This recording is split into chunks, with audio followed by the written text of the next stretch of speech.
So building footings. I'm super picky with my footings. I like them plus or minus a quarter inch of level, plus or minus a quarter inch of square to perfect. That's how wood is done. And that really is just a matter of the discrepancy in the lumber, locations of pins I even don't trust, and I square things up and mid things myself. I go by the dimensions on my plans to cut all of my pieces of lumber.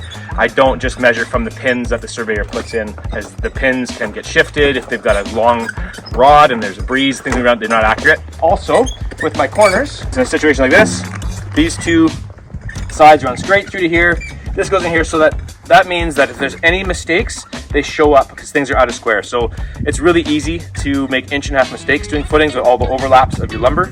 So this makes sure that you don't miss it. If you do miss it, it shows up and it tells you if you're square. And then we'll actually put spreaders on this whole thing.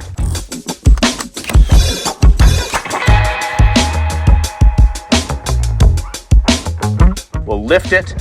Yep. Beauty. Yeah. And after it's lifted, then we'll take a chainsaw or a recip and we'll cut all of these pieces out.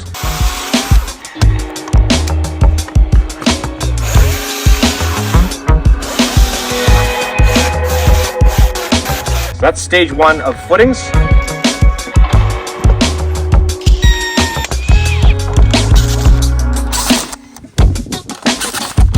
I don't like carrying spool, these are heavy. I want to take some wire off of here, figure out where the end is, unscrew it a bit, and you can just nicely clip off a chunk. It's not that hard. Guys say never do that. If you're fussy about it, fingers inside, gently twist and pull. Look at that. There you go. All right, lifting the wire. I'm gonna go around and lift at my corners, and then I'm gonna do a kind of funky tie out in the field. So I'm going to go about 1 inch above the bottom of footings. This is kind of my reference, my height. And now I am going to put a big funky tie across right here.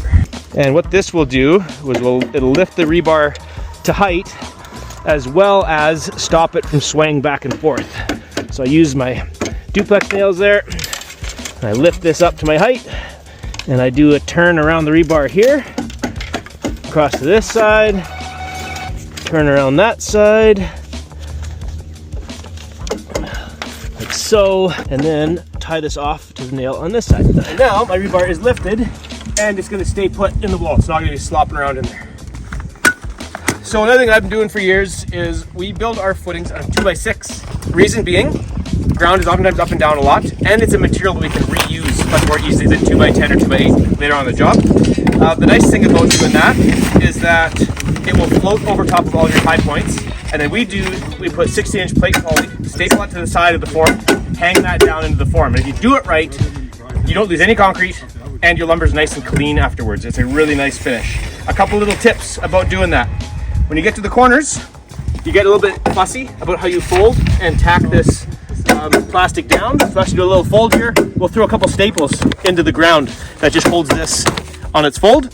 So one thing we do is we throw a staple into the stake below the footing, and that ensures the poly is tucked back underneath so that it doesn't end up laying across here, concrete hits it and rips it off.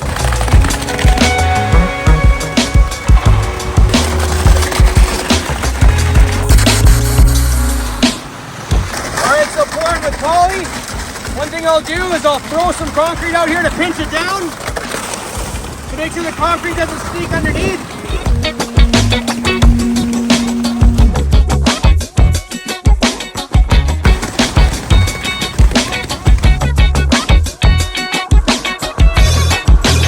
Alright, driving stakes into the earth is a pain in the butt. Moon pies, easy solution. Or a little bit extra concrete, throw some off-cut lumber in there, brace the walls. Be a little strategic where you want to put them. So in this case, we're going to be spider bracing this thing back to the inside.